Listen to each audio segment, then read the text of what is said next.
Welcome everyone to Dive Talk episode number 23.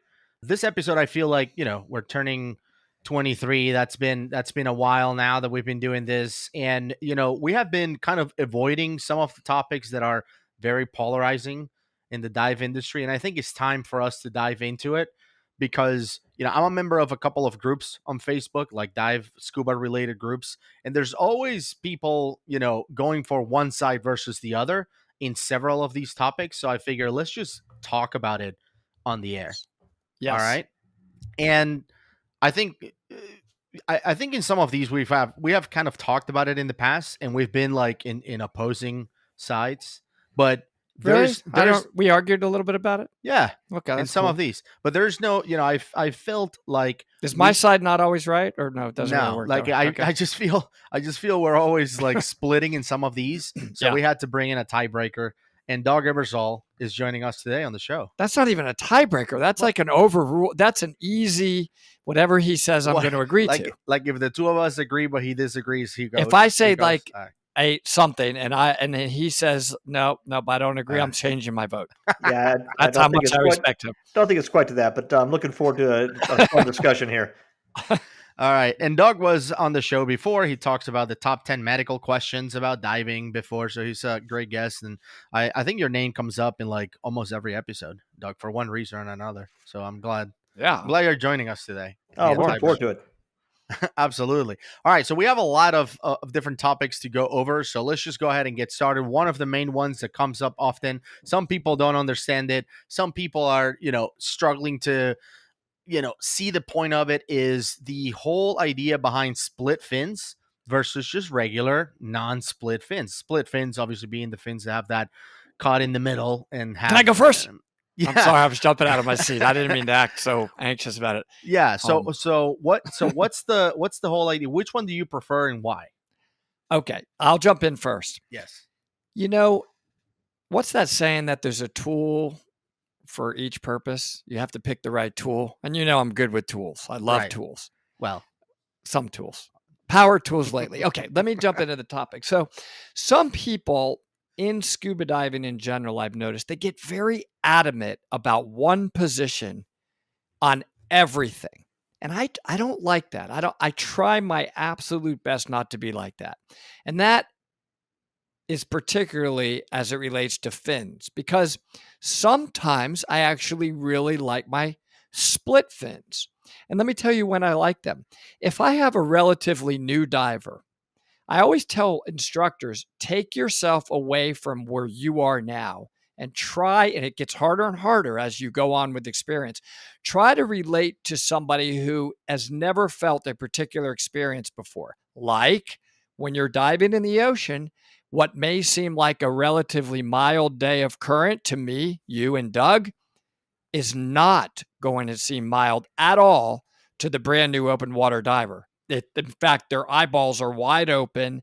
And if they feel that it's difficult to kick because they're not in split fins, they will exhaust themselves quickly because all of a sudden they start using their arms, which are useless in scuba diving. So Woody's answer goes back to the fact that I am a dive instructor, and I do work with lots of brand new divers that have never been in the open water. And I want their experience to be calm and comfortable.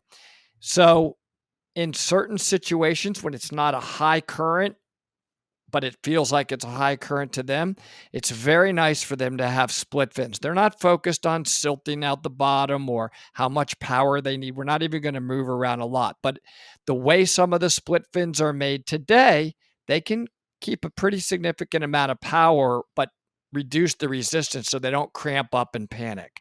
Now, of course, guys, the three of us, we love tech diving. We like cave flow. I mean, we seek out environments that are much more advanced than somebody who is just starting that may want to be or need to be in split fins. We wouldn't wear those in those environments, but that's not the way to measure, are they good or are they bad? Let's measure it from the perspective of the diver and what the environment they're going to be in. That's how I would really truly feel about that topic. What do you think, Doug? I agree pretty much with Woody. first the reason to do is to kind of think, how did split fins come about? I mean, why were they invented? And as scuba diving has moved to the masses, to older people, to younger people, to less fit people, if you think just about the physiology of trying to kick with a regular fin, uh, your foot is extended. That's going to make you prone to foot cramps and calf cramps. If you haven't spent a lot of time swimming, your legs are going to be weak. And as Woody mentioned, the split fins are designed so that with kicking, it's not as difficult for the diver to kick. So it's very good for mainly inexperienced divers early in their career, people who are not really strong swimmers, don't have not a lot of swimming experience, and it can be helpful as long as you're in a relatively uh, mild kind of environment. Warm water, Caribbean, not much current. I think they're reasonable fins for beginner divers, but I think personally, if people start that way, they should try to move to regular fins. You're going to get a lot more power with regular fins, especially if you try different kicks, like we were talking about. If you're trying to move to frog kicking and that sort of thing, you're definitely going to need regular fins. And as your legs get stronger, you won't need the split fins. Um, and again, while split fins are easier, and if you're trying to take them into a mild environment like something in Key Largo or Cayman or whatever, if you do find yourself against a strong current, that could be a problem. So I think I agree with Woody. I think split fins are good for certain people, especially new divers.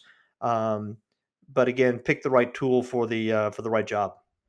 So 2 for the vote of open-mindedness, tool for the right job. Here comes Gus. So you basically are overruled no matter what you say. But go ahead. No. But I agree with you Just guys. The way I think Yeah. about it is, now on the point that I am, and even months ago, it doesn't matter that I'm an instructor now or whatever, is the split fins, and now is worse. I feel like, but the split, like if I was going out the door to dive, and I have like 4 fins for some reason. I don't know why. I feel like I have one pair for dry suit, one pair for non-dry Because you're suit, Gus one and pair you for, love stuff. yeah, exactly. I suffer from gas gear acquisition syndrome.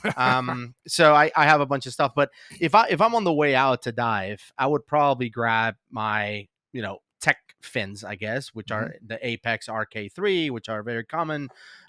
Those are the ones that I would probably grab on the way out. Like if I didn't know where I was diving, let's just say, I'm pretty sure that all of us would grab non-split fins Yes. if we had. At this point where we are at. Absolutely. But I do agree with you that for new divers, it is easier to prevent some of those problems like cramping and stuff like that. And that's where the value comes at. But and now the reason why I dislike them a little bit more now is because now that I'm getting used to doing like the backward kicks and all of that, when I have the split fins on and I try them, Oh yeah, that's hard. they're Even useless. split fins. Yeah, they're useless.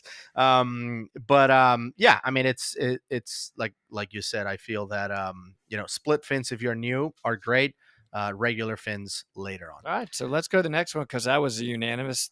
All right. So one of the things that came up on the groups as well is people arguing for the benefit of air integration. And I don't know if they were talking about it because of the new Garmin Descent computer that just came up and they released an option with air integration. The previous version didn't have it. And people were like, well, what are you complaining about? Like, it's a waste of money anyway. It's another point of failure. The battery can run out. Like, why not just have an SPG? What's so special about air integration? So the topic is air integration versus SPG. How do you guys feel about that? Let's rotate in terms of who goes first because I feel like I just can't help myself. I have an opinion and it's kind of rather strong on every one of these. So I want to hear you go first. Let Doug go first this time. And then I'll go first on the next one. Okay, I have computers that are both. I have things that are not air integrated and things that are. I always have an SPG backup.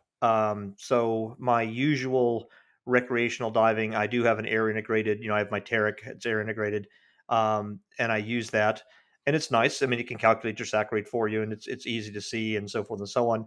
But like was mentioned, these things can fail. The AI connection can fail, though they're much better than when they came out 20 years ago. Batteries can always fail, and your gas supply is your life support. So I personally always just have a simple SPG just clipped to a D-ring. I don't plan on using it. I'll use my air integration, but if something were to fail, SPGs are not very expensive, and it's a very good backup. So that's kind of my opinion. I use the air integration. I think it's nice. Do I think it's necessary?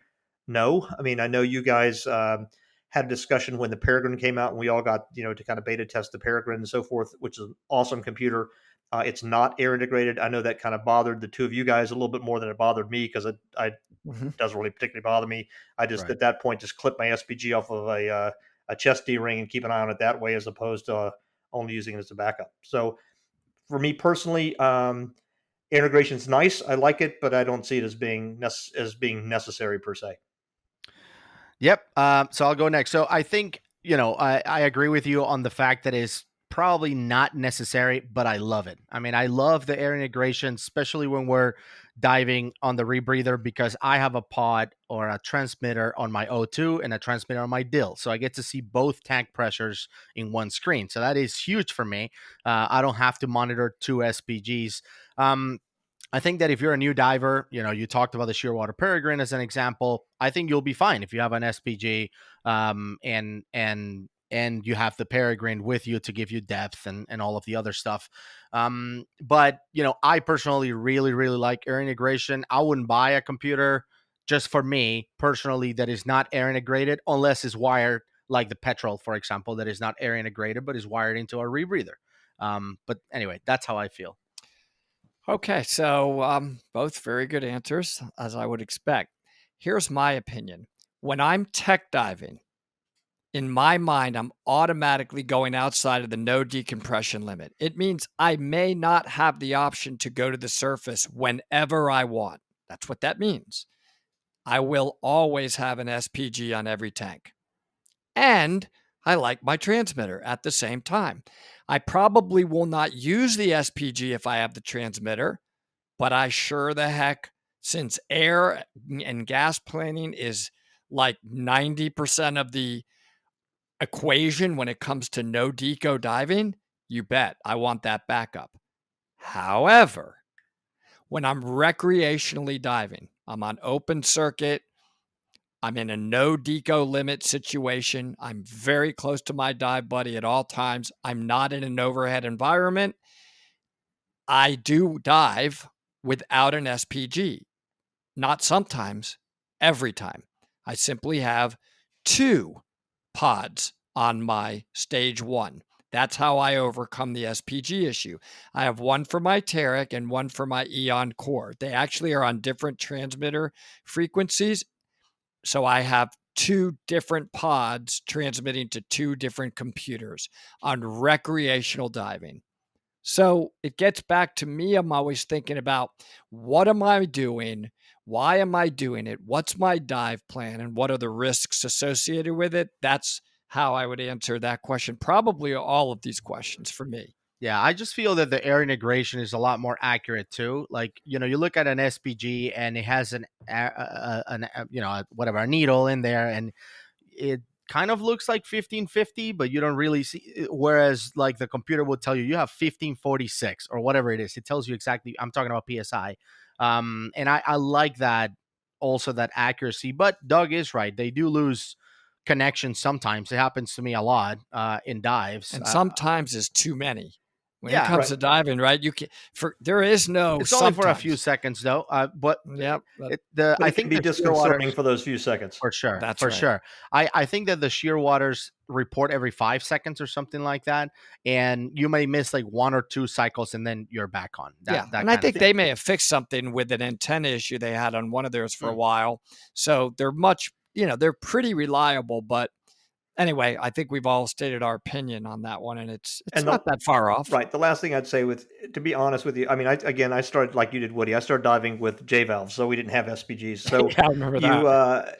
and the more you dive, I mean, I'll be honest with you, I don't quote need unquote an SPG to dive like, let's say, West Palm Beach, 60 feet, Breakers Reef. I've been it so many times that I do check my gas, obviously, very quickly, very frequently, but I know exactly what my SPG is going to read when I look at it. Yeah. I mean, I dump in the water. I know if it's been about 20, 30 minutes, I know what my SPG is going to read. I check it. Yep, that's where it is. I know that in an hour what my SPG is going to be. That's what it is. So again, that's more of an experience thing. And and the other thing to kind of point, yes, I That's a think the great point, digits are more actually. accurate, but it's not that important. I don't really care if it's 1400 or 1500 versus Exactly. 1457, but I do care if it's 1,500 versus 600. Yep. Right. Agree. Absolutely. All right. So let's go into the next one because I think this is the one where I'm going to get chewed on, which is if you have air integration, do you carry a backup SPG? Yes or no? So, Absolutely. all right. So I don't. Well, all it right. depends. I just said the answer for me. Yep. So I'm going to explain why.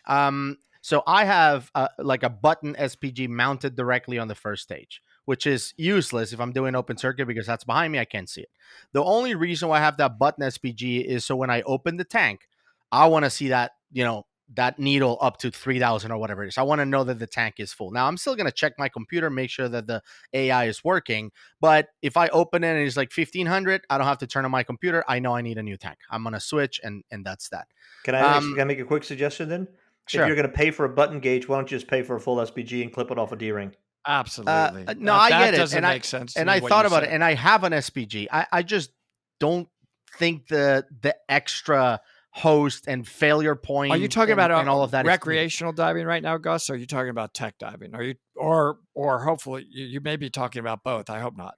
Well, okay, Because we're going to talk you out of it if it's about both. All right, so let's talk about both. So in recreational diving, I have AI integration, but I do dive with two computers. So I take my Peregrine as a backup if I only have my Perdix with the AI. So my thing is, if something happens, let's say my transmitter stops reporting for some reason, I'm thumbing a dive. Dive is over.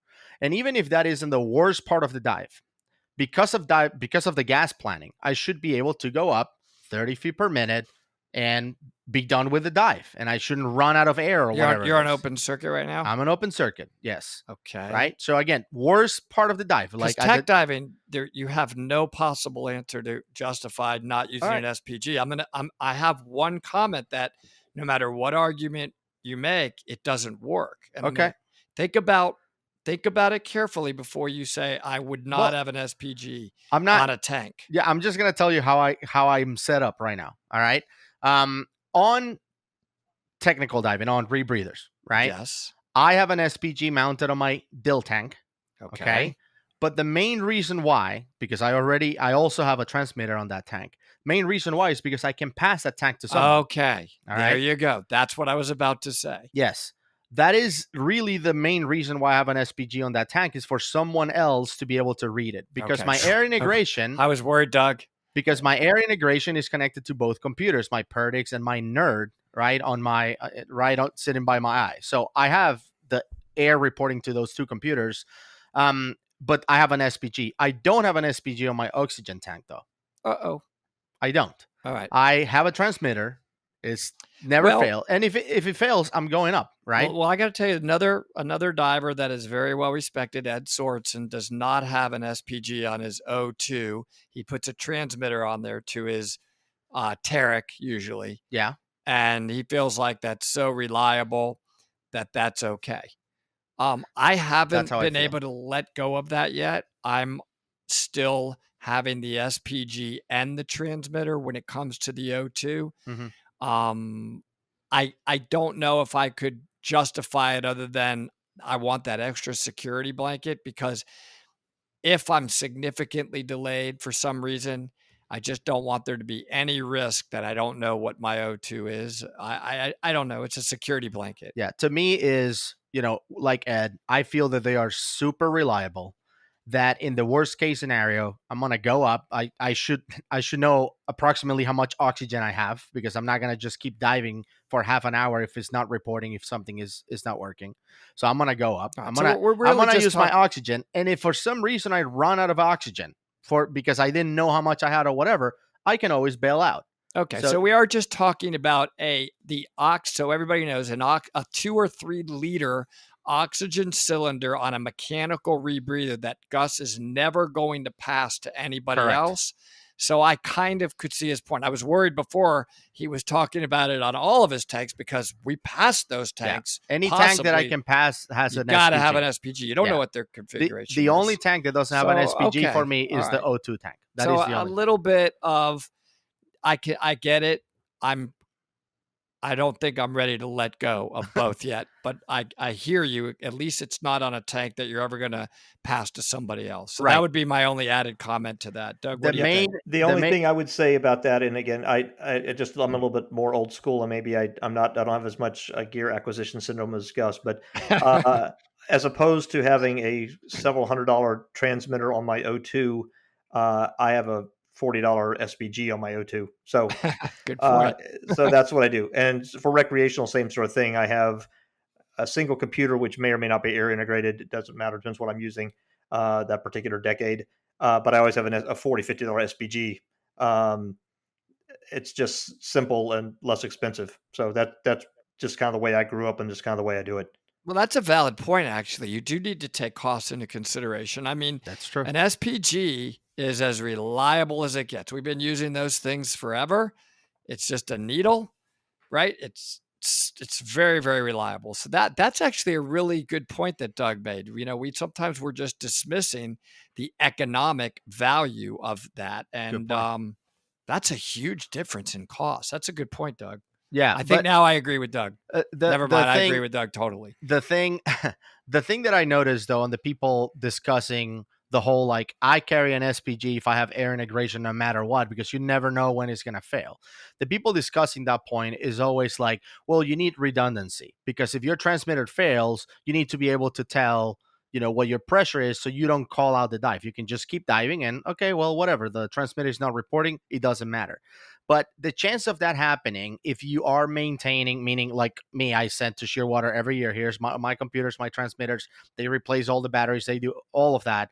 The chances of that happening are so small that if it happens, I don't mind calling the dive. That's how I feel about it. Okay, I'm going to keep Okay. my vote with Doug. Next one. All right.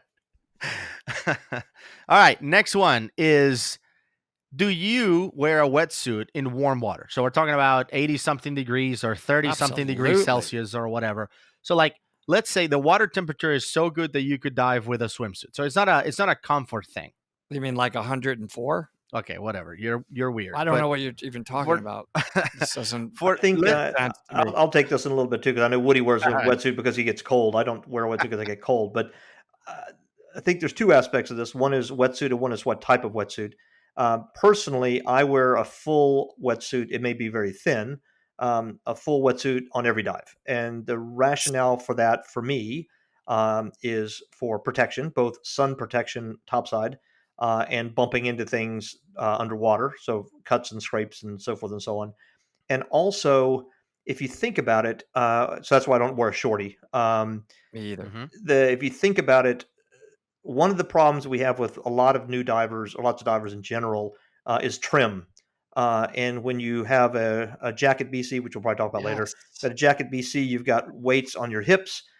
You're going to be somewhat vertical or 45 degrees in the water. And having some neoprene on your legs can make you a little more floaty and makes it easier to stay in better trim. Um, so Yes. my opinion would be that wetsuits are better than no wetsuits. Um, and full wetsuits are better than shorties for those reasons. So I always say this. Gus has heard me teach it the exact same way that Doug just said. A full wetsuit isn't always just about staying warm. It's about all of those other things that Doug said. And then one more that I always add. Do you know how athletes like something squeezing them a little for endurance? Yeah, They the squeeze the compression. muscles. The compression actually helps you feel more secure and gives you a little bit more endurance. So not only does it help you stay warm, not only does it help protect you from organisms in the water, not only does it help you with better trim, but it actually makes you feel more secure and gives you more endurance. I have never ever dove in the ocean in 45 years without wearing a full wetsuit. Wow. Ever. I don't even know what it's like because I would not do it for all four of those reasons. Yeah, I I agree admit with. that I have, but it's not my usual. That'd be very, very rare for me. Or it'd be a very special circumstance for me to do that. Yeah, I have to. I'm a very minimalistic. I think that the whole conversation about carrying no Except for SPG. gear, you're not minimalistic when it comes to gear. Well, No. well, but even with gear, we're talking about air integration, and I don't carry an SPG because I think it's too much. But the whole point is, I agree with you that I used to be in like swimsuit and like a rash guard. But then I started getting pretty close to a bunch of jellyfish, and I'm like, you know what? I'm gonna wear a full on wetsuit, even if it's thin, like you said, Doug, because I have a pretty good tolerance when it comes to cold. So for sure, wetsuit. I think the three of us are on that same, I guess, same side. All All right. right, What's your next point? number 5. We're still warm, right? Warm weather, warm water. Do you wear a glove or no glove? Assuming that it's legal, because I know in some places they don't let you have gloves. But if it's legal and you can wear gloves, do you wear gloves? Am I up first? Yeah, go first. Okay. If it's legal, and it depends on the task that I'm going to be doing in that dive, because you said it's warm, right? So Yep. if I'm just doing a beautiful drift dive in South Florida, I'm wearing gloves, right? It's more protection. I may have to hold on to a down line at times also when I'm diving in the ocean, and those tend to have growth on them and so forth and so on. I'm going to wear gloves.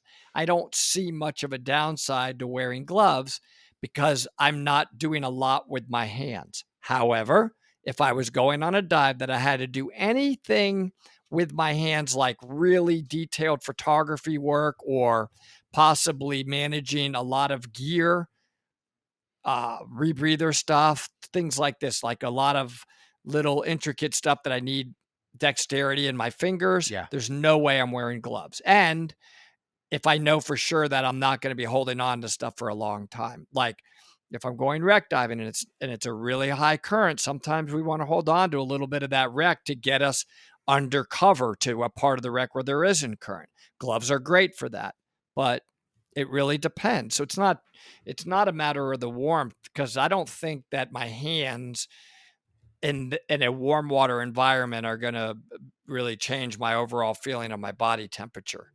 So really temperature in that case, because you said it was warm, would make a difference. It just depends on what I need my fingers for. Yep. Yeah, I agree with Woody. As you guys both know, I do a lot of photography, so I don't usually wear gloves. But what I usually will do is if I'm going somewhere where there's expected to possibly be current, or if it's a wreck, I throw gloves in a pocket. So either in a a pocket on my BC or whatever. So I have gloves in case I were to need them. Classically, that would come up if Smart. you're gonna, you're doing your safety stop, or if it's a deco dive, whatever, and you're going up an anchor line, like you mentioned, Woody. I'll pull the gloves out and put at least one glove on to hold the anchor line. So I kind of have a hybrid answer. I will usually carry a set of gloves with me if I'm in that kind of an environment. I don't usually wear gloves routinely for any dive if it's warm, but I'll have them with me for certain situations. Okay, so from now on, guess what Cool. I'm doing? Gloves in the pocket. I didn't even think of that. That's such a logical answer. Okay, I got another thing in my pocket. Yeah, for me, Perfect answer. as long as it's legal, I wear gloves, even if it's warm. I like the 1.5 millimeter, gloves. They're pretty thin and they're really good. When I did my cave training with Doug, we did Ginny and Little River and all of those high flow caves. And I asked Doug if he was wearing gloves, and he said no. And he kind of showed me, like, when you pull with your palms, not with your tip of your fingers, or else you're gonna mess them up. And that really helped me. But then the last time we went diving at Ginny, I wore my gloves and it was awesome. I felt nothing. I could pull however I wanted, not really thinking too much about it, and it was great. I didn't feel anything after the fact, so that was Okay. good. So that's me. I just wear gloves as much as I can, as long as it's legal. All right. All right. So Ginny's a good example. 72-degree water. I don't know what that is in Celsius. I guess look it up. Translated to freezing. No, it's not freezing. Stop. Should be like But low 20s, I think. yeah, like low 20s, I guess. It a Ginny. You guys wear dry suits. I like to wear a wetsuit. I've done it in 3 mils, 5 mils, and 8 mil. So the question is, if you are in that range, and I realize that this is a personal thing, but if you're at a water temperature where you could be on a wetsuit or a dry suit, and that's okay either way, which one do you go for? I'm not first, but I definitely 100% have a very big opinion on this. So I'm It's gonna not be a first. shocker, I Okay, bet. so I think I will have a little bit of a caveat on that. So I think a lot of it for me depends on how long the dive is going to be. Mhm. If this is if it's a recreational dive, and the water is not cold, like you said, 72. So I'm going to be in the water maybe an hour. I will usually, if it's a warm day, I will usually just wear a wetsuit because in my mind that's just kind of easier and there's less things to deal with. However, if the dive is going to be long, or if the topside conditions are cooler, I'll go to a dry suit for sure. And I think we're going to talk maybe a little bit later about dry suits, wetsuits. But the nice thing about the other thing to think about with dry suits and wetsuits, is especially thick wetsuits like you're talking about, is going to be the fact that with a thick wetsuit, especially if you're diving into any kind of depth, you get a lot of crush of the neoprene, and the more you do that, the less it recovers. So the durability and the lifespan of a thick wetsuit for keeping you warm in colder water, especially deeper, is not going to be as long as a dry suit if you take care of it. So for me, I basically have a 3 mil wetsuit, a 5 mil wetsuit, and a dry suit. So if it's 5 mil kind of weather or 5 mil with a hood, I'm going wet, unless it's deep or long. If it's deep or long, I'm going dry. And if Mm. it's anything colder than a 5 mil, I'm not going to put a 7 mil wetsuit on. I'm going right to a dry suit. Am I up? Well, I'm No, up, you but go. You mine go. it's easy. I have like I love my dry suit. I love it. It's a fourth element, custom made. I love it, but I try to wear as least as possible. I love a wetsuit. It's so simple. Like, you just put it on. You don't have to worry about it. You can pee 1,000 times on it. You don't have to think too much about it. So as long as the water temperature permits it, I'm going to go wet. If it's really cold, like we've done dives that are really cold, I go dry, and I have no problem with that. But I just think it's too bulky. It's so much work to dry dive or to dive with a dry suit that if I can avoid it, I avoid it, even though I love my dry suit. But go ahead. Okay. Assuming that the diver is trained to dive in a dry suit and has actually taken a dry suit specialty class. Yes. If they are the type of person that thinks that they get cold easily, without a doubt, I would dive a dry suit every time if the water temperature is below 80 degrees. So 79 degrees and below, if you are the type of person that chills easy, because it's dangerous to get cold. Again, especially technical diving. If I know I have a delay, I can't come up, it's going to be a long dive. It's dangerous to get cold. It's dangerous to your body. It adds to the possibility of getting decompression sickness. And being in a dry suit eventually turns into the aha moment where at the beginning you're like, why in the world did I do this? Versus I like the trim and positioning and controlling my buoyancy with the air inside my dry suit by controlling where the bubble is better than I do in a wetsuit. It goes over the top where you actually end up liking that feeling better. Yeah. So if it's cold, based on your definition, diver out there listening, of what you think is cold, Yeah. and you are trained in dry suit diving, I love being in my dry suit. It's awesome. Now, you got to think about the other points that you guys made. Is it more complex? Are there more risks of problems with the dry suit? Well, if you maintain it properly, if you were trained properly in it If it and so doesn't forth, leak. then it doesn't leak. It shouldn't be, but those are additional considerations. You can't ignore what you two said. That is a true fact. Yeah. Okay. But, But you said for you anything below 80 degrees, which is 26 Celsius, by the way. cold, You think really, it's really cold, man. On a long dive, 26. 72 in the Florida Springs, honestly, it's freezing. I mean, I'm shivering in a wetsuit. I mean, and by the way, I don't own anything below a 5 mil. I don't know what it's like to dive in a 3 mil. I would never dive in a 3 mil. I haven't been in that environment. But I think one thing we need to point out, since this is What? a radio show, is that Woody has about 2% body fat. Yes. Uh, Gus and I do not have that problem. So I think a part of that is, if the listener has got Woody's physique, I agree entirely with him that you're going to move to thicker wetsuits and dry suits a lot sooner. Yeah. But that's unfortunately, Woody's physique is not the usual American's physique. So in at least our American audience, I think may not have as much applicability as it may have maybe in the Asian population. And that no, but That's that's not an invalid point. I'm not saying I have a good physique. It's that I have I have the type of physique, like I said when I started this, that I get cold easy. So yeah. I don't. If you're there are divers that tell me the same thing. I get cold easy, or I don't get cold. That dictates a lot of this decision. Well, I was thinking about Joseph when he did his cave diving. I was there for that for the cave training, and he was saying that he was starting to get cold after like an hour diving in 72 with his dry suit.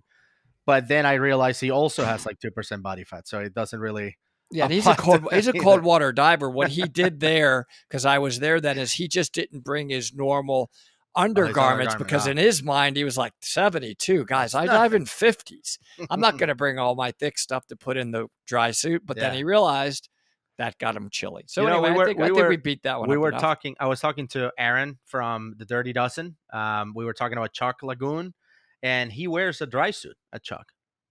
Awesome. I was blown away. Like, why? It's like a million degrees. No, it is very nice water temperature. But you may He like the said that it mainly because there's still like fuel in the water, and he there feels is like it protects his body better. okay, But cool. that's what he does. The other thing to bring up also, like I brought up in mine, is the topside situation. Because if the water, let's say in West Palm in the winter, maybe 72, 74, if it's sunny and warm outside, I'll dive a wetsuit. If a cold front's just come through, so the wind's blowing and it's 55 or 60 outside, I'll dive in a dry suit because I don't have to worry about the surface interval getting cold.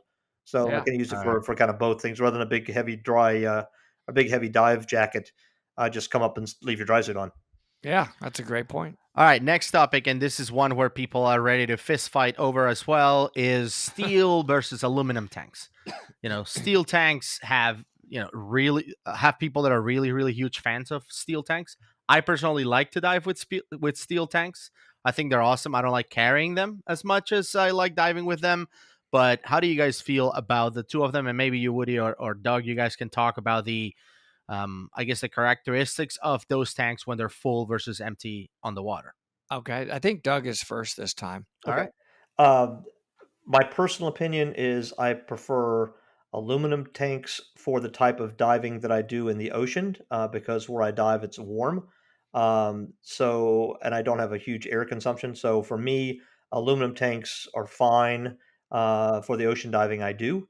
If I were diving routinely in salt water that was cold, so I was in a dry suit and I needed the extra weight, as opposed to carrying extra weight on a weight belt or so That's what I forth, was going to I say. would just go right to a steel tank because that just adds the extra pounds for you. Like you were mentioning, the weight characteristics, steel tanks will stay negatively buoyant throughout. Aluminum tanks like aluminum 80, I think changes something like 4 to 6 pounds. Like it goes from 3 or 4 pounds negative to 2 pounds positive if it's full versus empty. So there is a little more characteristics there. In terms of freshwater, again, I don't think it makes a lot of difference. I know a lot of the cave divers prefer steel. You can get a lot more. That's for two reasons: for weighting with dry suits, but also for the fact that you can get a cave fill and crank a 2650 tank to 4,000, which I'm not recommending anyone do, but it happens all the time in cave country. Um, I personally don't need a lot of weight, so that doesn't really come up for me. I mean, I can in a dry suit in fresh water, I don't need any extra weight at all, like even with the rebreather or whatever. So aluminum tanks work fine for me. But I know for a lot of people, if you need the extra weight, I would use steels for the extra weight. And if you're wanting to pump them up to get extra volume of gas by kind of going to high pressures. But for me personally, aluminum seem to work fine. Yeah, my answer is very similar. Automatically steel if I'm in a dry suit because and I'm in a BCD that doesn't have integrated weight pockets. So if I'm in a BCD that doesn't have integrated weight pockets and I'm in a dry suit, that's steel, which basically means I'm tech diving on my rebreather because that's all I would ever want to tech dive in, my KISS rebreathers. Right. If I'm if I'm recreational diving, like Doug said, and I have integrated weight pockets in the ocean, I only need 6 pounds with my 5 mil hood and vest on. No big deal. Aluminum's fine for that purpose. So for me, it really comes down to the not wanting to wear weights in other than integrated weight pockets. Yeah. I do like, like I mentioned, steel tanks, mainly because of that added bonus of being able to pump him up a little bit high pressure. So that's awesome. But yeah, the extra weight really, really helps. All right, number 8, and I'm sure Doug is going to be all over this one. People are very, very fanatic about spare air and talking about the benefits of it and the fact that it can save your life. And then there's others that will jump in and be like, well, why pay $300 $400 for a little kind of spare air when you can get a small bailout tank like an aluminum 19 or aluminum 40 even. How do you feel about that, Doug? Am I starting with this one? Yeah. Well, let me first ask, you guys don't get any sponsorship from Spare Air, right? There's no money coming to you guys from Spare Air Company? No, and just so you guys also know, when I answer it, mine's gonna absolutely vary if we're talking about an indoor aquarium versus any open water environment. So you Right. go So first, Doug. I think the key here is you always want to have in the advent of an emergency, you want to have enough gas to get to the surface safely. So that's the first thing. So the question always is how much volume that is. If you're diving with a single cylinder and you're diving relatively shallow and you lose your air supply, you can probably easily make an emergency CSAC. swimming ascent. Yeah. If you have a buddy run out of air and you're shallow, assuming you're not also about out of air, you could safely buddy breathe and come up to the surface. For anything that's relatively deep, and that is in the eye of the beholder, but let's say near the end of recreational limits, or especially if you're deeper, I personally think you need to have enough gas to get yourself safely to the surface. If you calculate with a given SAC rate, surface air consumption rate, that's relatively conservative, um, and you look at going 130 feet or so to the surface at 30 feet a minute and doing a safety stop, you're going to need at least, assuming you're not stressed, which you will be if you're out of air, you're going to need at least 10 or so cubic feet of gas. I think I calculated one time at like 9.25 or something. With Yeah. any kind of stress, you're going to put yourself somewhere in the 13 to 16 cubic feet of gas need to get to the surface. So spare airs, when they first came out, were very, very small. They subsequently got a little bit larger, like to 3 cubic feet. And I think the latest one is 6 cubic feet or something like that. Well, 6 cubic feet's not going to do it for me. I would rather have aluminum 13 or even aluminum 19 with a regulator and have an independent source. So for me, it's depending on what I'm doing, but I want to be able to safely get to the surface in any given situation. So where would a spare air be helpful? A spare air would be helpful if you're doing an aquarium dive. So you're 15, 20 feet, and by OSHA recommendations, you have to have some form of bailout. Exactly. That would qualify, in my opinion. When I taught there's a new rebreather that we kind of designed at KISS, an oxygen rebreather for diving in aquariums, and the bailout for that was a spare air. That's how we designed the course. But beyond that kind of environment, I personally don't see a good use for a spare air. A spare air will get you to your buddy, a couple of breaths to get you to your buddy. But then you're still looking at a situation of having to air share on the way up to with a buddy that if you run out of air, maybe he's also getting close to out of air. Now you have two people with an emergency. So I would personally rather just have enough independent gas to get me safely to the surface, the volume of which depends on what I'm doing. Recreational diving, that's going to be a 13 or a 19 for anything relatively deep. I agree with 100% with that entire comment. I would literally was going to say almost the same thing. The only other part I would add is I want you to picture that a relatively new diver ran out of air. They're going to freak and their SAC rate's going to fly. Yep. They're going to take a couple of breaths because we test these at the Georgia Aquarium. A couple, like, and maybe one more and it's going to be out of air. Now, if you thought they freaked after running out of air on one tank, when they run out of air on the second one, that could put them into a tailspin of a panic. I think it's actually more dangerous. The other reason I think it's more dangerous, I think Doug touched on that, is they may underplan their gas because they feel like they have this backup with the spare air. So they're not being conservative with their gas planning, which is terrible. A spare air would be like option D. Yeah. And even the aquarium environment, it's like option D. It's not option A, B, or C. So I would say, yeah, we wear them at the Georgia Aquarium because we're required and we may only have to go up like 10 feet. Outside of that, I'm glad we're not sponsored by them. I don't ever remember wearing one in any open water No. environment in my entire life of diving. No, and again, I think that discipline that you were talking about sometimes is not there. People rely on the spare air like it's a magic, potion here that you can take a depth, and it's just not going to work. Like I saw a guy that said, "Well, I own one because the place that I go diving requires you to have a separate, tank if you want to go solo diving, and this checks the box." And I'm like, "But what if you actually need it?" And you're solo diving, like there's no let me breathe from my body, you're alone.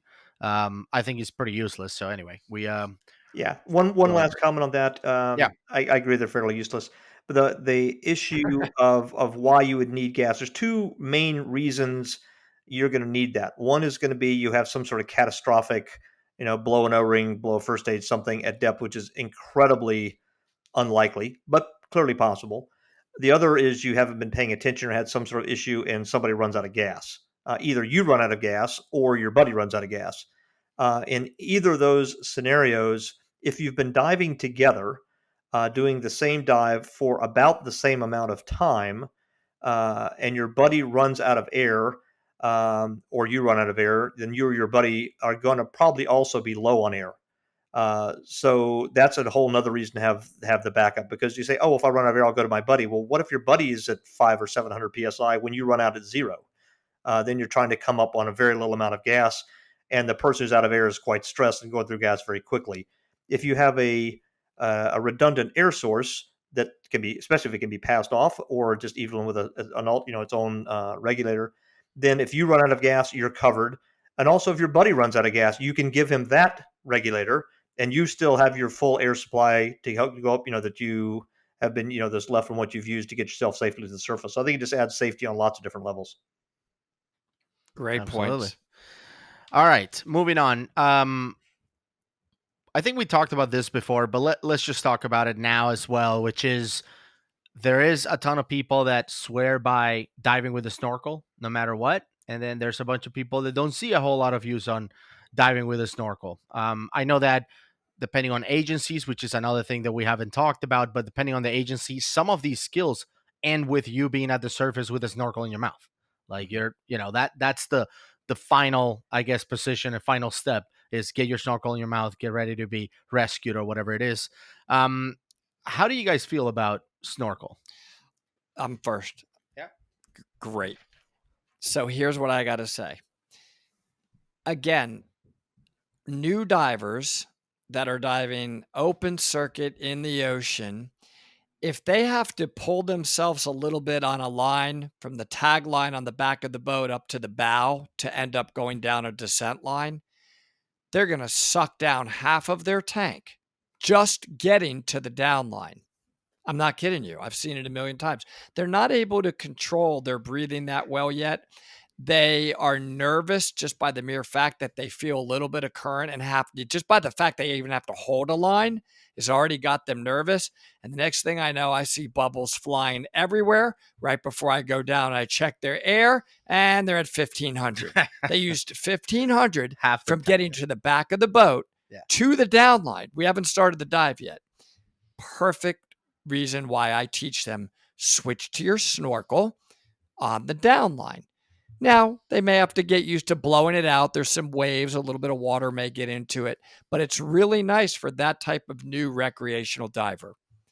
However, if we're going to be on the kind of dive where you're jumping in, getting down, and going to be negatively buoyant quick, just in and down in the water, then frankly, they're kind of uncomfortable. They're in the way. They can make your mask strap slip a little bit, which could cause possibly some leaking a little bit. So when I'm technical diving, I never wear a snorkel ever, and it's way more comfortable and it's not in the way, especially on a rebreather. How in the world would you have a snorkel when you're pulling a rebreather loop over your head, over the snorkel? That's another item just totally in the way. So new divers going to be pulling themselves a little bit on the surface for some reason. It's a good idea. I see it in action. Outside of that, as soon as I can be diving like with you guys, there's no way. I mean, the snorkel's gone. Why would I want that annoying device on my face. I feel like I want to bring a snorkel on the next cave dive just so people laugh. No. Imagine deep in a cave, somebody sees you with a We snorkel. won't let you. They'll It's just laugh. It's not actually could be considered dangerous. The other time where it comes up also for being uncomfortable is any a lot of us dive in South Florida a lot. Just any kind of current is a real problem with a snorkel.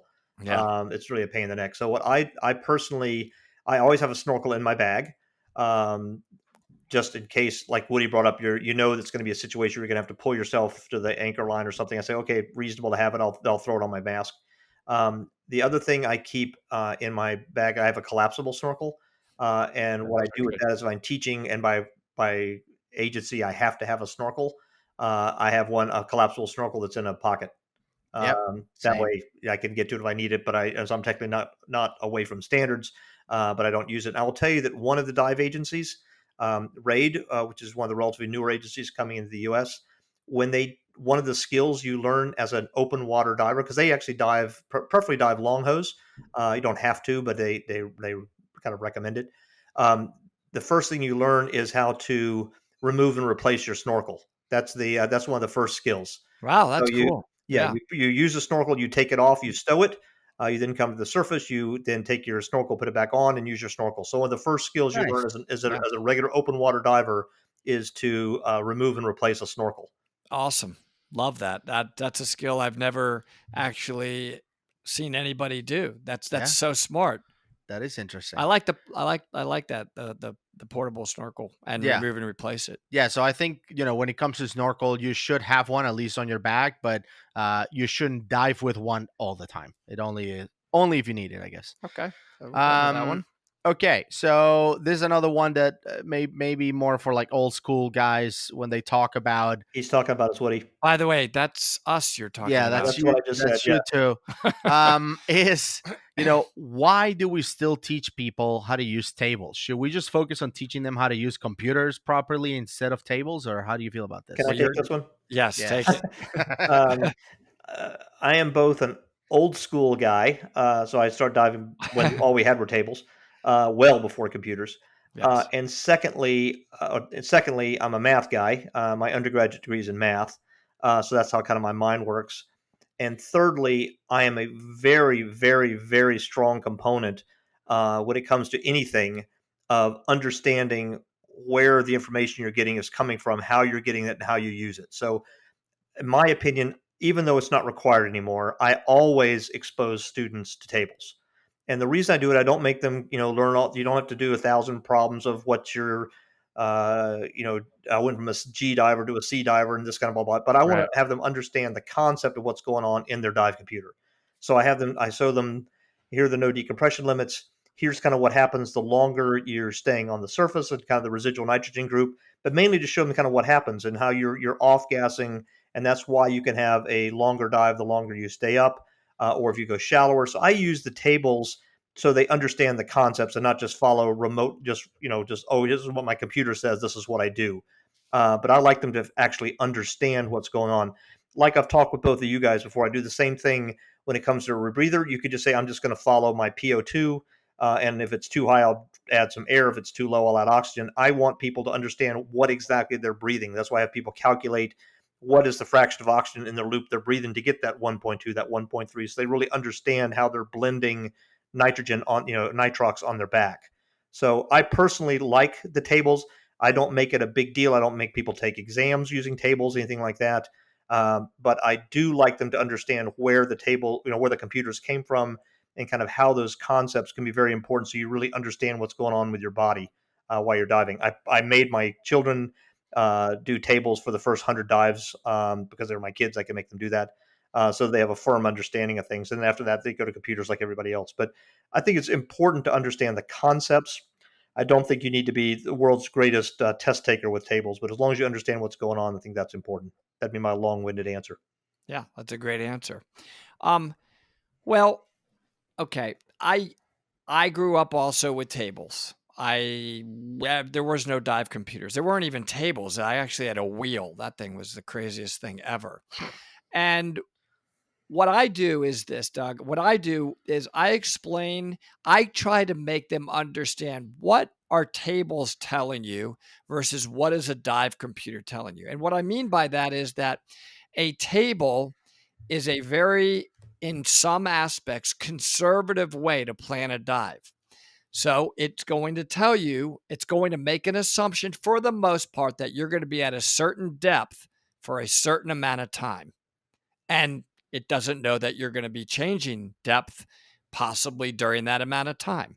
So I teach it in a way where, like, look, take a look at these tables. This is saying this is the absolute most amount of time you can be at that particular depth. And if you were the entire time at that depth for that amount of time, this is what the table is thinking you would have to do on your next dive. Okay, you've looked at it. Great. Maybe you know how to use them, maybe you don't, but at least you see and start getting your mind wrapped around the logic of a dive computer knows where you are all the time in every part of your dive. And it's basically going to allow you to have more time probably on a dive because you're not always going to be at that particular depth the entire time. And how do you see that? Well, you just come up. Now you're getting them to learn about the process of nitrogen absorption as it relates to pressure. Yeah. Right. So it's a great introduction to making them understand depth and time as it relates to nitrogen absorption, the concept. But you're not going to take your exam using it. You're going to plan your dives using your computer. Yep. We have moved away from teaching dive planning with tables other than sort of a learning aid, if you will. It's sort of another way of enforcing the same concept. At least I that's agree, Charlie. that's how I do it. Yeah, the only thing I also use the tables for, again, for the same kind of just a teaching moment, is if I show people, okay, let's say 60-foot dive in the old school 60-foot dive, 60 minutes for argument's sake. Then I show them, if you're moving groups, if your residual nitrogen time happens to be 40 minutes, guess what? You've got a 20-minute dive because your length of time is the same. Yeah. It's always 60 minutes. Whereas if your residual nitrogen time drops to 20 minutes, now you get a 40-minute dive. So just kind of show them that what you're really doing is it's as if you've already been diving for X amount of minutes. That's your residual nitrogen time. So it's kind of same thing you're talking about, but just trying to get them to understand the physics of what's going on in their body. Yep. Exactly. Yep. That's awesome. All right, let's move on because I feel that we're on sync on that one. Okay, so here's an interesting one. The tank valve. When you open a tank, do you go all the way open and leave it there? Yeah. Do you go all the way open and like crank it half a turn back? Mm-hmm. Or do you barely just crack it open and make sure air is flowing and leave it there? I was brought up with the open it all the way and do a little crack back. I was brought up with that, so it's a habit. What's the logic behind it is somebody can quickly turn it, right? And they're not confused on which direction it is and they don't accidentally turn your tank off. I know that's terrible, guys. And you're going to be like, really? They would feel it one way and accidentally turn it all the way off because it's not moving? Maybe, probably not anymore. But if a dive master, as you're walking off the boat, just feels that there's a little bit of wiggle room when he turns it one way, then he feels it stop. At that point, he knows it's probably in the open position because that's how you set up your tank. And that's not a good reason, but I'm just giving you, that's kind of what I do. Right. There's actually a very good podcast Ted Clark does called the Dive Locker podcast, which I'd recommend people take a look at. But he did a whole episode on this. And the issue is, and Woody, I grew up exactly the same way, and my habit is to turn it all the way on and half a turn back because I've just been doing it that way for forever. But with the current tank valves, when people actually looked at this, you should just turn them all the way on. There's not the issue. The valves are so good now. There used to be a problem with things sticking. That's not as much of a problem with the latest generation of valves. And there have been multiple episodes of people turning the valve the wrong way. I'm not sure how that happens. I mean, it's a lefty loosey, righty tighty, but whatever. But multiple. So just reality is that this has happened, and people have turned their valve all the way off and then cracked it a little bit open, and that works fine on the surface till you get about 10 feet deep, and then you get no air. That's right. That's right. So, and with that cracked open, you may still see, a normal pressure. You may even do a couple breaths on the surface, and you may still not have any, it's not like it's turned off and your gauge is dropping. So, I think the correct answer would be to teach people to turn the valve all the way on and leave it that way. But there's so many of us that had this thing from so many years back that I'll be honest with you, my habit, unless I consciously think not to do it, is I turn it all the way open and I turn just a little crack back for exactly the same reason you said, so the dive masters kind of check it and so forth. But I will tell you that the data does not support that because if you look at the dam statistics, you look at any kind of accident statistics, for some reason there's been a significant number of accidents where people had it completely closed and then barely turned open. So I would have to say that the correct answer is to turn the valve all the way on, but I'll be honest with you, and I don't always do that, though I probably should.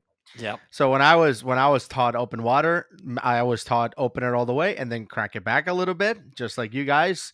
And I remember asking my instructor, "Why is that?" He's like, "I don't know. That's how I was taught." So Yeah. it's like this thing that is passed like generation to generation of divers. But then I looked it up online, like I always do. Like, well, he didn't know, but I need to find out why. I'm Yeah. just curious why. And it was pretty much like, no, that used to be a problem. It's not anymore. Open it all the way. So now I've been doing that. Okay. But on the O2 tank, on the rebreather, I noticed that David opens it a little bit, like just like one full turn and that's it. Whereas I go all the way open. I go all the way too, and yeah, he was trying to tell me that it doesn't matter, it's flowing the same, and I didn't have ammunition to argue with him. I said, "Well, I've always been taught to open even the O2 tank all the way." Well, what he said was that if for some reason the shut-off valve doesn't stop or the first stage fails and he's letting all your quickly. he can cut it off quickly because he only did like one turn. How do you do it, Doug? I don't have a shutoff valve in my O2. You guys probably know that. So if I had a shutoff valve, I'd turn it all the way on. I turn mine not just a turn, but 2 or 3 turns, but not all the way open for that exact reason. If I have a boom scenario, I want to be able to turn it off quickly since I don't have an automatic shutoff valve. I just haven't done that on mine. If I know if I have it turned 2 or 3 turns, I can turn it off fairly quickly. Okay. I'm not saying that's the right answer, but that's why I do it. Okay, and I do have a shutoff valve, and I've always told do these too. guys to have a shutoff valve. Yeah. So they all have shutoff valves. I do too. Speaking of oxygen, the next one is O2 clean. Some Okay. shops and some places hold this as like, is that O2 clean or not? Like, do you touch it after it was O2? Like, is it really that important? Do you guys know? Well, look, Amigos Dive Center. Well, let's. I think that's to be honest with you, there's probably more of a liability issue with that than a true Yes. physics Yes. problem with that. I mean, the concept is very, very good, which is that to have a fire, you have to have more than 40% oxygen, you have to have heat, and you have to have something that's combustible, right? So Mhm. the idea with having things O2 clean is so that when you are filling this tank with oxygen and it heats up a little bit, that you don't have anything that could spark a fire. So I think that makes perfectly good sense. I don't think that it really makes that big of a difference, though I think it's a good idea. I'm not a a Equipment zealot. guy. I'm not a zealot when it comes to O2 cleaning. I think it's a good idea. Any of my tanks that are going to have oxygen in them, I make sure I've got Viton O-rings and so forth, and I have all my regulators serviced with Viton kind of stuff for that reason. But if I happen to use my regulator on an air tank and I like all of a sudden want to put it on my 50% bottle for a tech dive, I probably could be crucified for this if by the zealots, but I don't bother. I just use it on the 50%. It doesn't really bother me to that extent. I mean, it used to bother me, and I used to be a zealot about it, but I got to be honest, Wayne just told me it's ridiculous. I mean, It's a myth. I don't have good science behind it. I get it.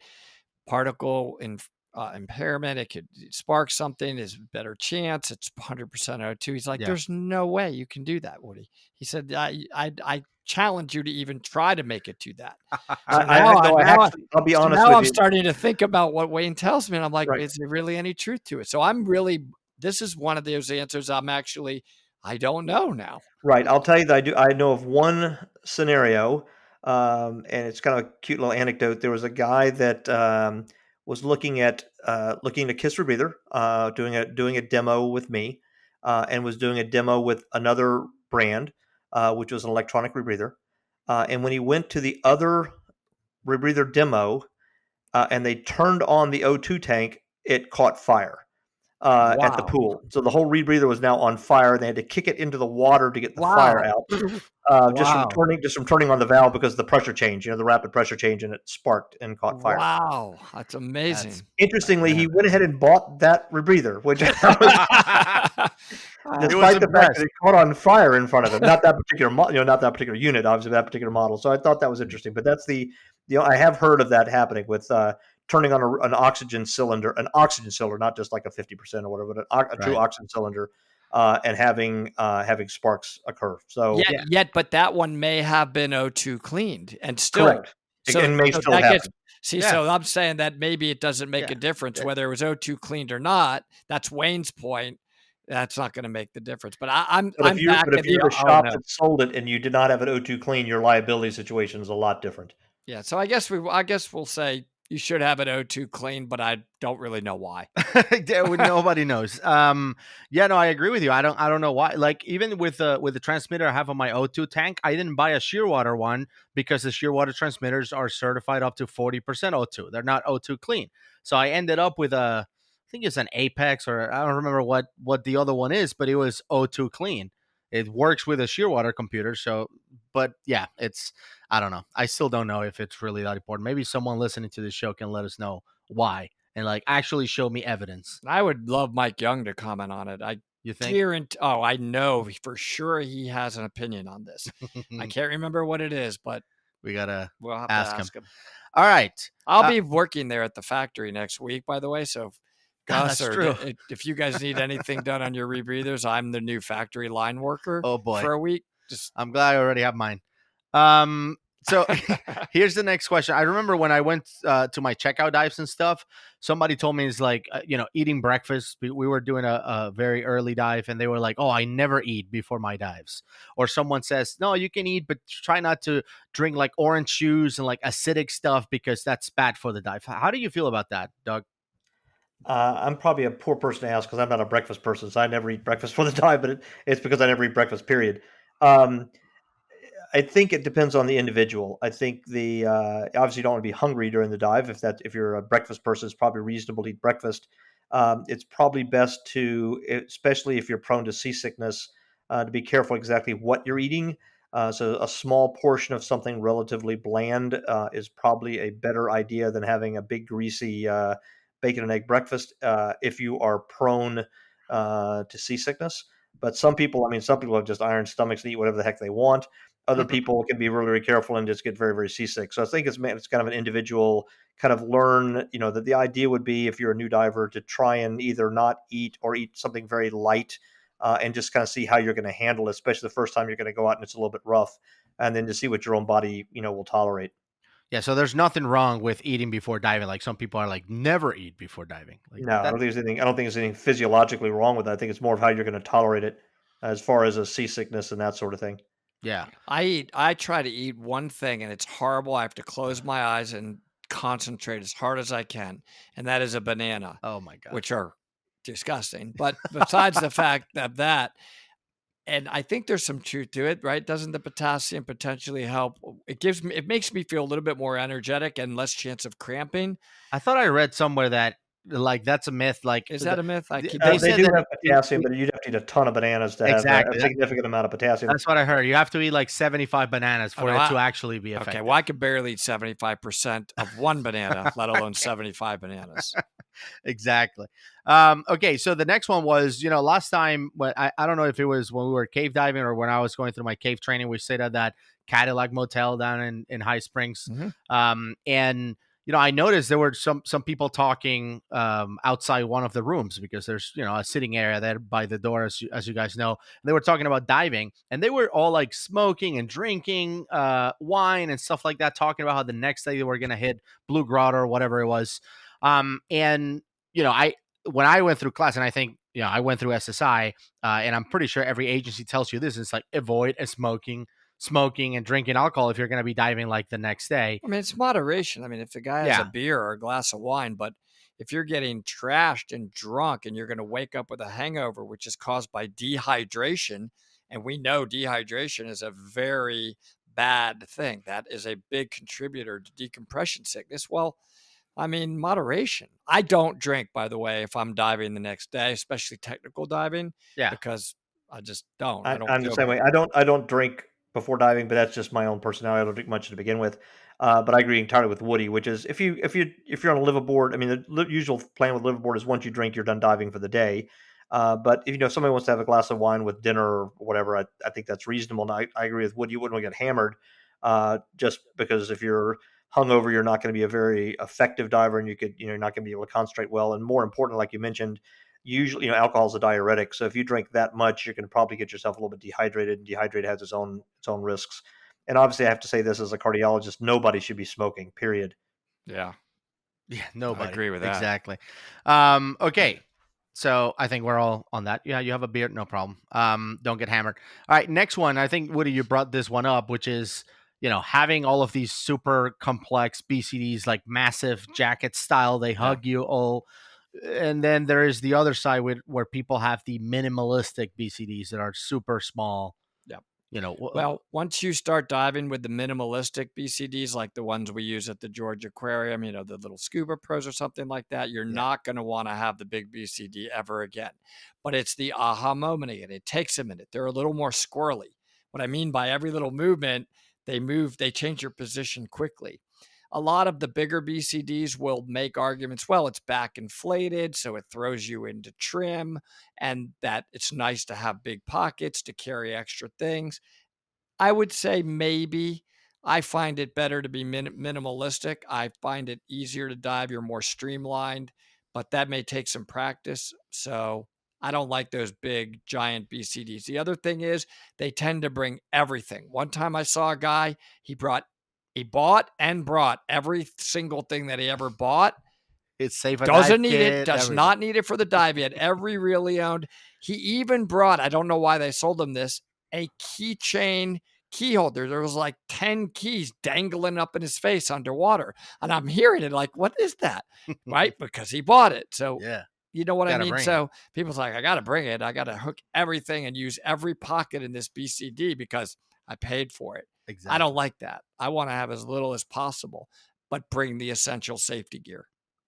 Yeah, I agree. I think a jacket BC, the advantage of a jacket BC for new divers is it tends to float them kind of straight, a little easier to float straight up in the water, which makes them more comfortable. To be honest with you, that shouldn't be a major issue in purchasing a BC, in my opinion, but that's where the comfort is. The problem is with the weight pockets. Again, you tend to have poor trim. They don't tend, some do, but they don't tend to have a lot of trim pockets to kind of move things around. Whereas with a back, a minimalistic kind of backplane wing type of BC, just a plastic backplate with a wing, kind of a minimalistic thing, you're going to have a lot better trim. Again, you can add pockets if you need something, but I definitely prefer more of a minimalistic BC. As Yeah. far as the size, the other thing you do need to be aware of, though, this goes back to what we were talking before, is you need to kind of make sure you've got enough lift. Yes. A travel BC for the Caribbean that's back mounted, that's got 20 pounds of lift or something, which is all you're going to need. The Caribbean in a 3 mil wetsuit and an aluminum 80 is probably not the same BC you're going to want if you're diving, dry suit with steel cylinders and so forth, in either the Northeast or off California or something, because you're going to need more lift if you have a problem. Great point. Yep, absolutely. And in terms of being minimalistic, here's another thing that you see in BCs, and some people hate these and some people love them, is if you have to carry an extra, regulator, which we all do, right? We're diving with buddies. Um, do you carry an Octopus, or are you cool with the Air 2 or the Air Integrated? I think it's called Air 3, depending on the brand, where the Octopus or whatever the extra regulator is embedded into the power inflator hose Yeah. for your No BCD. problem, because we teach past the primary anyway, because when you pass the primary, that works in every gear configuration, right? No matter what's going on, I got a regulator in their face, and it works in every gear configuration if they know to do that as well. They don't have to worry about, do I have an Octopus or do I have an Air 2 or Air 3? So yeah, no problem. If you have an Air 3, that's awesome. You're streamlined. I love that. We encourage that where we teach at Sea Ventures. I mean, put that in your mouth. It's right there on the left, and hand them your primary. Those Air 3s breathe incredibly well, by the way. They're really good regulators now in those things. I'll echo that point, but with a little bit of a caveat. I agree. I was always taught pass the primary. I teach everybody to pass the primary because that works in every situation. So that's the right answer. The only issue, I travel a lot. And it's not uncommon to see someone traveling abroad and all of a sudden they have some sort of an issue.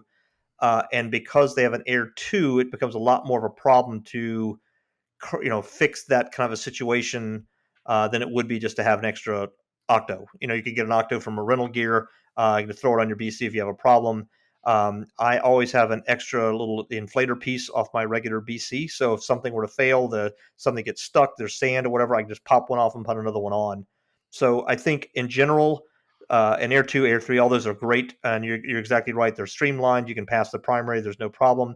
But if you happen to be in if you're in Indonesia and have an issue and you have an Air 2, you may have more problems kind of getting through that problem than you would if you just had a simple BC inflator and an octo. But that'd be the only caveat I would say.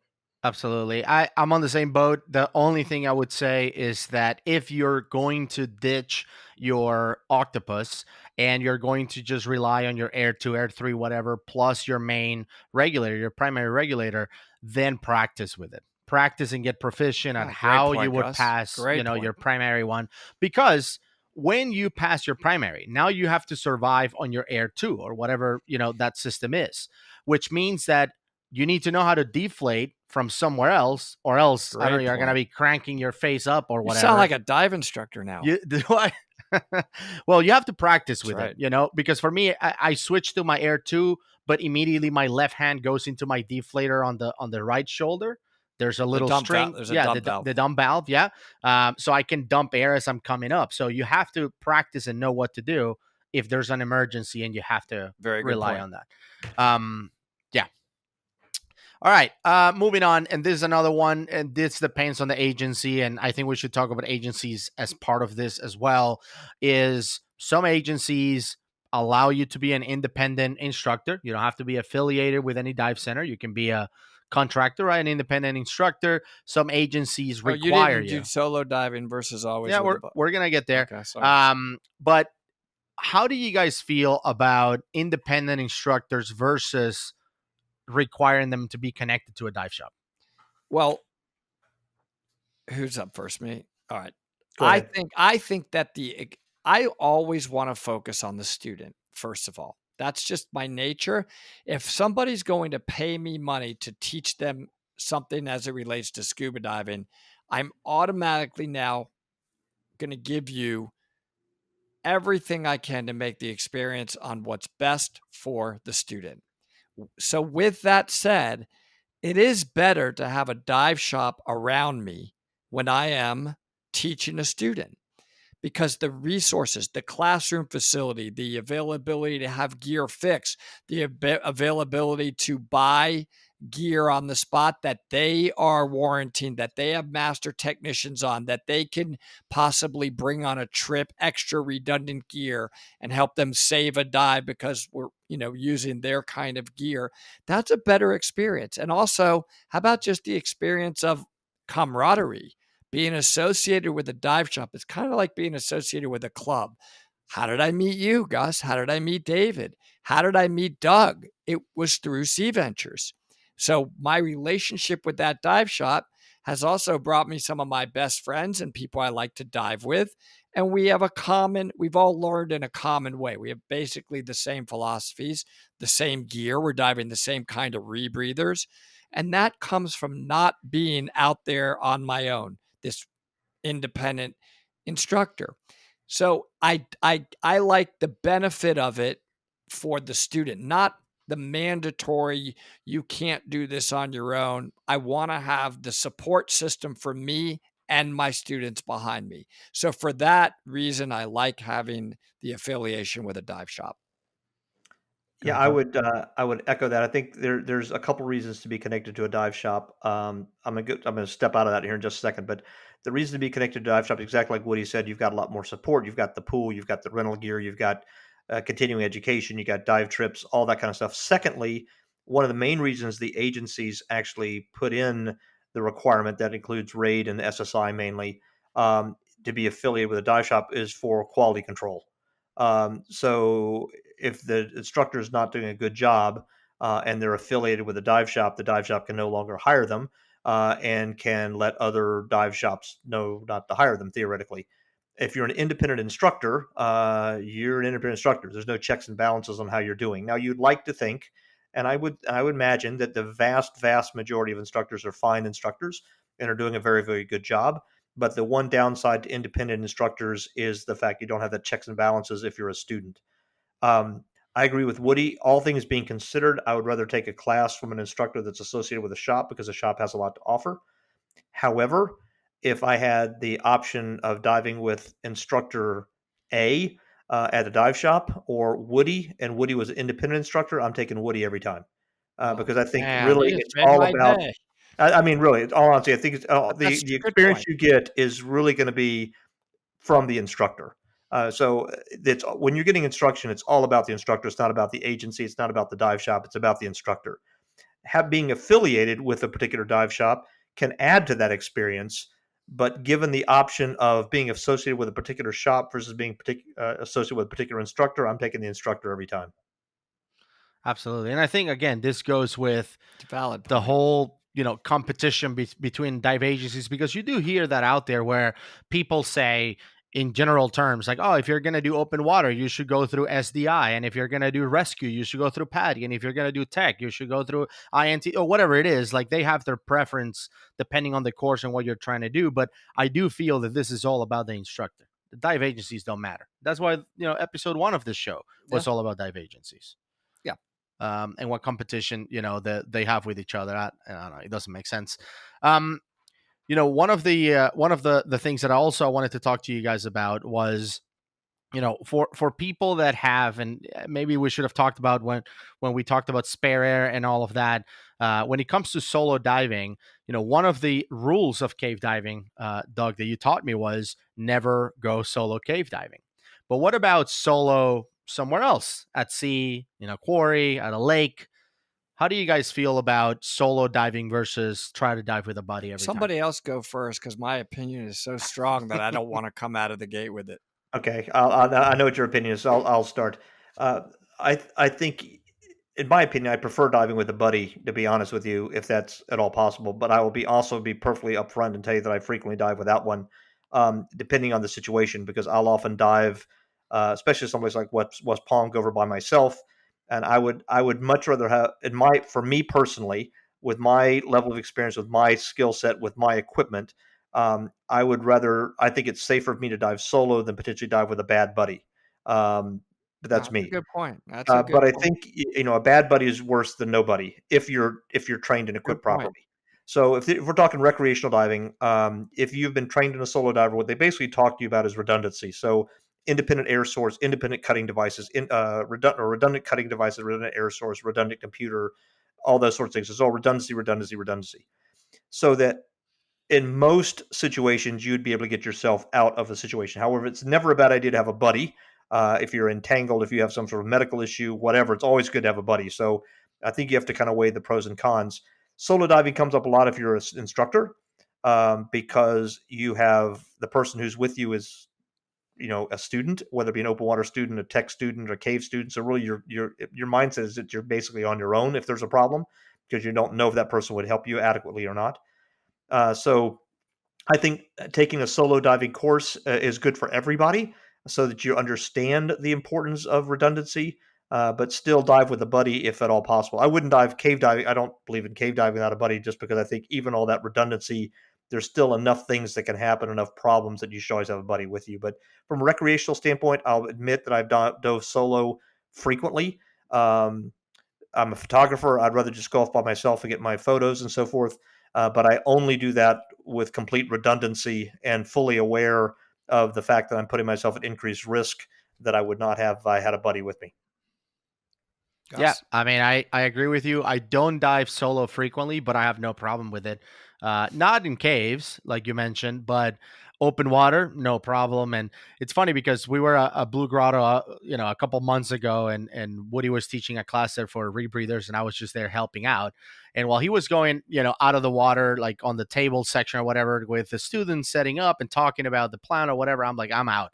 I'm gonna go diving Thanks. by myself. And Woody was like, okay, yeah, no problem. So I learned a couple things, and this is a Blue Grotto pro move here, exclusive of Dive Talk. I can do a bubble check by myself at Blue Grotto if I get close to the wall where the elephant statue is, the one on the right hand side, because the sun shines in a way that it would reflect my bubble shadows on the wall. So I can see if I have bubbles or not by myself, which is pretty cool. I learned this on that trip. But I have no problem diving at Blue Grotto and going deep by myself because I have that redundancy with a rebreather. Whereas Woody would say, like, I would do that by myself. Like, I'm not going to go all the way to the bottom, No. even alone. Alone, I wouldn't do it. Well, I have to talk to the audience that I'm usually talking to, and that is not you, and it's not Doug. It's for most divers, I would recommend you don't dive alone. For sure. Because there is way more redundancy when you have another capable buddy with you. And I think Doug's point is a very good one. Capable buddy. Man, do we have additional redundancy. I mean, if I'm diving with Doug in that cave, I know he has my back. I know he can save me. And I will look him in the eyes and be like, I got you too. I know your gear. I understand your system. I'm physically and mentally capable of taking care of you.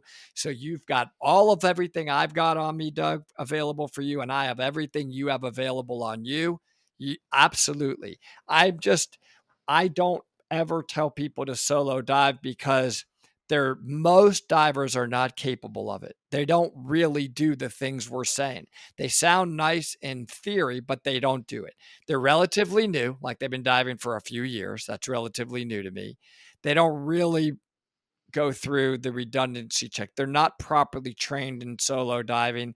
And once they have a problem, because they never have before, so they have no experience with a problem. Okay. I have experience with a problem. They don't. And I can tell you, whatever they think theoretically they're going to do until they have a real problem, they're not going to do that. It's not going to go how they think. So, in general, my rule is don't solo dive. Not only that, one more thing. I love sharing the experience. Do you know how excited I am to come back up on the boat and high five each other and wow, that was awesome. Yeah. Look at these photos. We look at what we saw together. We talk about the dives for a month after we go. That's part of the dive experience, is the sharing, the planning before we go is part of the dive experience. Being on the boat is part of the dive experience. Eating after the dive is part of the dive experience. And I love that whole camaraderie of diving. It's really a cool thing that we get to share together. Yeah, absolutely. I agree. And again, I agree entirely. And to your point also about all the camaraderie, let's say you're on a liveaboard and you're doing 5 dives a day. That's still 5 hours underwater. That's still 19 hours a day that you're not diving. Yeah. Right? That's For all sure. camaraderie and talking about what you're going to do and what you did do and shared experience and all that sort of thing. So absolutely. Yeah, and again, the ability for someone to help. Like, imagine if you were at like Beaufort Sink when we went, Beaufort Spring. I mean, that thing is out there. Like, Yeah. it's out there far. And you're solo diving there, and you have a problem. That's gonna be tough. And I remember the dive that we did where Doug did the safety brief was something like, "You see where we are, right? Don't get bent." Like, Right. that Yeah. was, and I remember someone got added, each other. yeah, and someone added like, and if you're gonna get bent, don't be Doug, right? Because he's the only doctor in the team. So Right. that Or was, God forbid, that is a good point. Gosh, if you needed CPR, right, you yeah, got to have stuck. somebody else. So yeah. For sure. Okay. Okay, so wrapping this up, we're gonna wrap it up with some travel stuff as well. I saw a discussion there. Somebody was asking, "Can I take weights on a plane?" And somebody immediately was like, "Why would you take weights on a Why? plane?" Yeah. But the reason was trim weights. Those 1-pounders that you can put in different places. Almost never boats have a 1 pound or half a kilo or whatever trim weight. Never. So people travel with them, and some people say, you know what? I'll just take the 2 pound weight that most boats have and just deal with the extra weight. How do you guys feel about it? Okay. I mean, I, yeah, I like the little 1-pounders here and there, but I'm almost always going to not travel with them if I'm on a plane.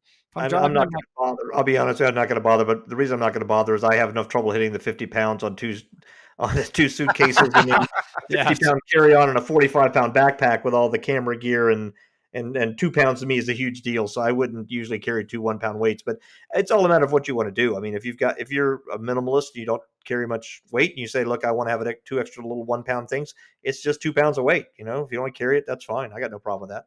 Yeah, that's interesting. I said the same. I'm like, I just use the 2 pounders, and I'll deal with the extra weight. Like it's not gonna kill me to have a little bit of extra weight in there. I did see a couple of people said, what I do is I travel with my pockets, and I just fill them with sand or rocks, and that's what I use for my trim weights. I'm like, really? You fill it up with rocks? I don't know. It doesn't make sense. Right. Lastly, you guys are very, very experienced divers. You have thousands and thousands of dives. How do you feel about logging dives? Like it comes a point where it doesn't matter. Yes. No, but it comes a point where it doesn't matter. You have No, 7,000. I log every dive. I log every dive. All right. Why? It always matter because I go log ahead, Doug. for a variety of reasons. Yeah. And I'll be honest with you, I stopped for a long period of time. I logged for probably 5 or 10 years and stopped for 10 years because I wasn't diving that much. But when I got my kids back into diving about 20 years ago or so, or 20 something years ago, I got back into it. I do it for a variety of reasons. From a practical standpoint, if you're advancing your diving, there are some courses that require prerequisites, and the prerequisites are either numbers of dives or hours of dives. Yep. So that's one reason right up the bat. I've got a documentation of what I've done. Secondly, I like it for memories because I like to kind of glance back through. Okay, what about this trip to whatever, Indonesia, and oh yeah, I forgot about we saw this or we saw that. So I have a little spot. I'm not real picky about it being a real complete log.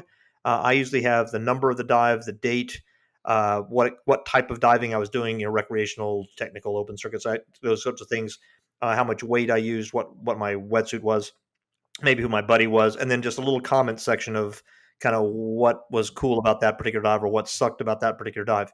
So I liked it for memories to kind of glance back through. And then lastly, I like it for weighting. I mean, if you're just a guy that's always diving South Florida in a 3 mil wetsuit and 8 pounds of weight, that's fine. But, I'm diving somewhere between it's freshwater, it's saltwater, it's 3 mil, it's 5 mil, it's a dry suit, it's aluminum 80s, it's steel somethings, it's 3 bailouts, it's no bailouts, it's camera, it's no camera, it's dry suit or wetsuit, it's DPV, no DPV. So all those things, I've got a little chart that kind of helps me that I've got laminated, but kind of seeing in a particular environment kind of what I was wearing and how much weight it took, especially if I haven't been in that particular gear configuration for months or a year or so, to kind of glance back, go, yeah, the last time I was here, what was I wearing? Like as an example, I don't usually dive a dry suit for recreational diving in the ocean. So the last time I went diving in San Diego open circuit, I was like, well, crap, I don't remember in a dry suit with this steel 100, how much weight did I use last time for my dry suit? Because I never do that. So I looked back and a few years before I'd been there and I found how much weight I used, and that just kind of helped me. So I think there's lots of things can be useful. The main thing is just memories. Memories, the main thing, like I said, waiting for different environments. And like I said, just, prerequisites for certain courses. Sometimes it can be helpful. I think it's a great idea. So I agree with everything Doug said. 2 other quick points. One, when it comes to weighting, I keep a separate note in my Evernote just called dive weighting. So it's just separate from my log. Every gear configuration, what type of water I was in, I wrote down the weight and where the weight was. Like, was it a 4 on one side, a 3 on the other, and the tank size and everything, because that changes, by the way. That can change based on not just the environment, but you as a person. And then I also log for every single reason Doug said, plus lead by example. I am an instructor. I'm an instructor trainer for SSI in my case. Strongly believe in logging. And in fact, if you don't log the dive as a diver taking a class and then have it verified electronically by somebody else, an instructor or dive shop, you don't even get credit. You can't process their certification. Yep. So I got to lead by example as well on that. Yep. No, for sure. And I log them too. I was just playing devil's advocate, of course, but I started the separate log for cave more than anything because there's a lot of classes that require, like Doug said, number of dives or number of hours. Trimix will require us to do multiple 25 dives to over 130 or 40 meters. 140 feet. Yep. The DPV class is 25 cave dives outside of the training dives. The cave class, the cave CCR class, was 100 hours on a rebreather before you can go for cave, or 100 dives, not 100 hours, 100 dives. So it having all that information, kind of allows you to see where you are at any given point. And again, yeah, for sure, the memories are really cool. I like the SSI log specifically for a variety of reasons. I like to see all those pins all over the world, everywhere I've been. That's cool. And by the way, they just added a couple of features. Woody, I have to show you on the SSI log. Now you can copy dives and stuff like that, clone them and stuff. It's pretty cool. But anyway, yeah, log your dives regardless of where you are in your dive career. All right, guys. Well, that was 20 myths, or not myths, but highly contested topics in the dive community. Thank you so much, Doug, for joining us. I know it was a pretty long episode, but you had a lot of insight. We have to do an episode about photography, by the way. I feel like, because I just have this Sony. I'm a paralens camera. snapshot photographer. Yeah, paralens. So we both have the easiest thing, like hit a button and take a picture and don't control anything type of cameras. Please And don't tell me that.